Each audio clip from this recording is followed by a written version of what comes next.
When looking at different eras in NBA history, all of them are special and unique in their own different ways.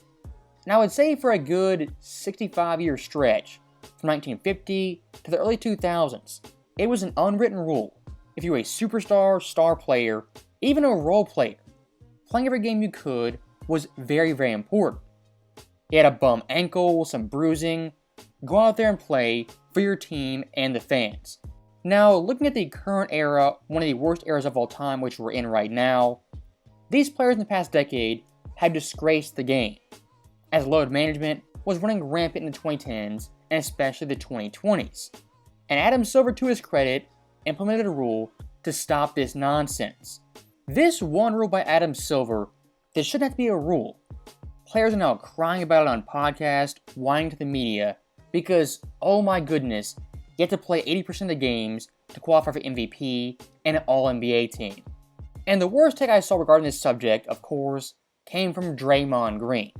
What I think is actually quite bullshit myself is to incorporate something at this point, a rule like 65 games need to be played in order to win an MVP or Defensive Player of the Year All-NBA. Guys didn't face those rules before. So stopping it right there, Draymond thinks this new rule is complete BS because, quote, past eras didn't have this rule. Now, let's take 2 seconds to think about this. Why did those past eras not have this rule? Okay, have your answer? Obviously because players back then weren't load managing and sitting out games when they weren't hurt. The lack of self-awareness in this statement is just mind-boggling. And again, playing 65 games still means you can miss 17, which is 20% of the NBA season. And to show you guys how BS load management actually is, how bad it had gotten, look at the different eras and players playing all 82 games. 1983, an astounding 40 players played all 82. 1993, 43, it kept rising. 03, I was shocked, 46. Then all of a sudden in 2013, coming off a lockout-shortened season, only 28 players played all 82 games. If you think 2013 was a low number, look at 2022, the current era. Only 5 players played all 82 games. And of course in 2023, it went up marginally to 10. And what are we always told by the modern day player? Today's NBA, the smartest players, the best players, most skilled, have the best technology. But still, with that being the case, these guys, who are apparently the best in every category, somehow can't muster up 82 games. If John Stockton in nursing shoes and MJ wearing bricks on his feet can play all 82 games nearly 25 years ago, why can't you do it in the modern era? When the guys who win those awards this year pop up on the list that they'll be added to, or once again, it won't say, and by the way, they reached the 65 game limit to make that. Like, it's bullshit. Like, that hasn't been a rule. So essentially to make guys live up to a certain standard that wasn't the standard before to make these teams, but yet you only go on the same team, there's no added bonus, no added incentive for these things. Now, cutting off Draymond right there, the idea the NBA has to have some added bonus, added incentive for a professional basketball player to show up to work, it's infuriating to hear that. And these guys making millions of dollars to play a game. How do you complain this much? And of course I'm generalizing, but today's players are so pampered and entitled, they think this rule actually is some form of punishment, when in reality, for the past 50 years, it was the standard and unwritten rule. And Draymond constantly saying, this hasn't been a rule in past eras. Dude, wake up, there's a reason for that. And when talking about winning MVP and playing all 65 games, I think Draymond completely misses the point. When looking at past MVPs, yes, there's no small asterisk that says they played 65 games. Why that is the majority of them did.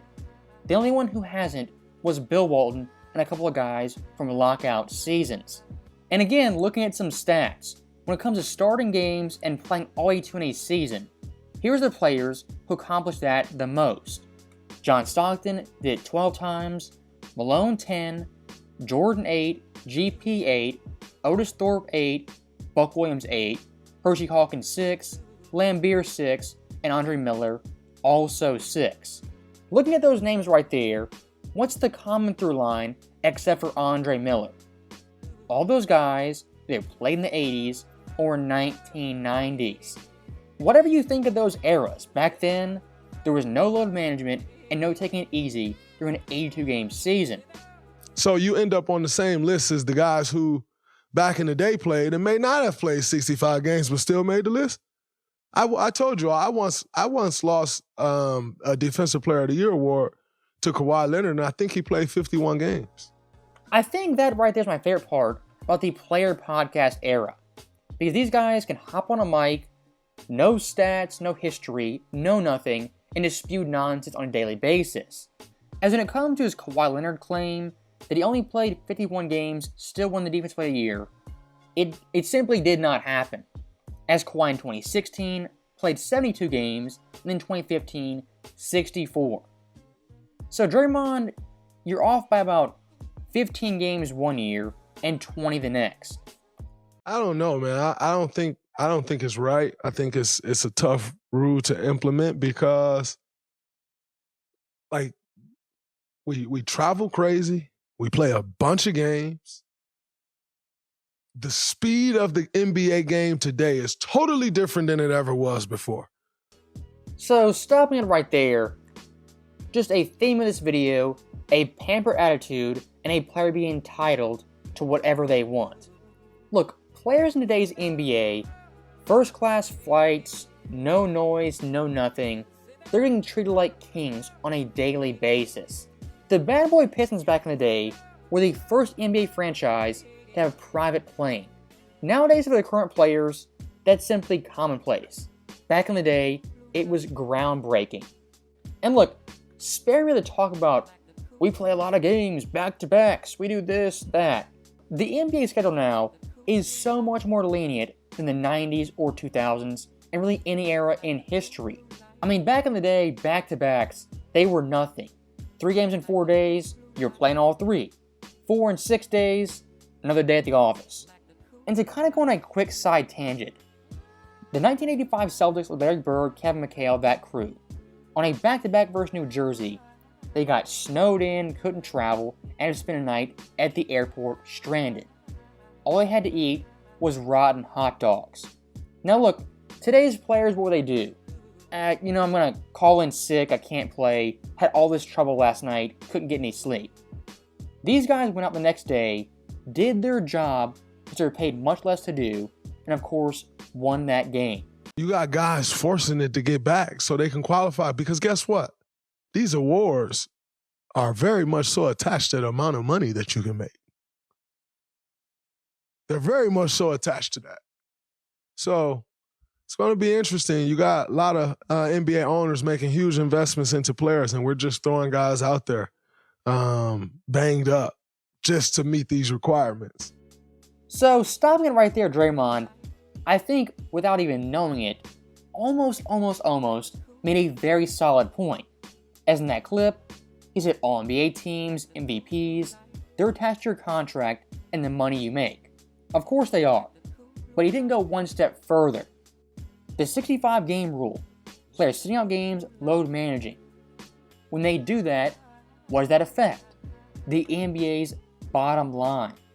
When players sit out, don't play key matchups, primetime games, that loses the NBA hundreds of thousands of dollars, if not millions. I think it's whack.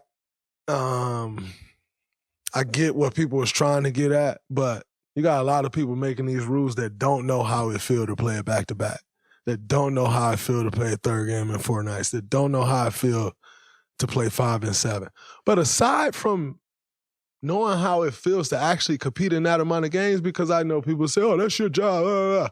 Number one, you take sick days and and then go to work the next day. So shut up. We don't want to hear it. Let's just stop it right there. Draymond Green, a multi-millionaire who plays a game for a living, is lecturing the common man about sick days. Again, Draymond Green, so clueless, so entitled. I mean, 2024, across the board, for the average person, things are very, very tough. And look, of course, people take sick days when they're sick. But if you're working a 9 to 5, the double shift, trying to make ends meet, taking a sick day when you're not sick does not happen. For the average person working a real job, let's say hypothetically you show up to work 80% of the time during the year. At the end of the year, are you going to get a pay raise, an incentive, a reward for not showing up to your job 20% of the time? Of course not. And to think that employee who doesn't show up 20% of the time can win Employee of the Year, it's completely laughable in the real world. But again, these NBA players aren't in the real world or haven't been there in a very long time. And one last thing I do want to touch on. When it comes to Kobe Bryant, everyone loves invoking his name and telling stories about him. But these players invoke Kobe's name. When it comes down to the hardwood, practicing what Kobe preached, very, very few of them actually do that. As Kobe notoriously back in the day would play hurt all the time. Did he cry about it, whine about it? Of course not. And why did he play so many games? Of course, he was competitive, had that in him, but also he did it for the fans. This is one thing NBA players have lost over the years. The fans pay your salary and the reason you're so damn important. So, as always, thank you guys for watching. Hope you enjoyed it. I'll see you next time.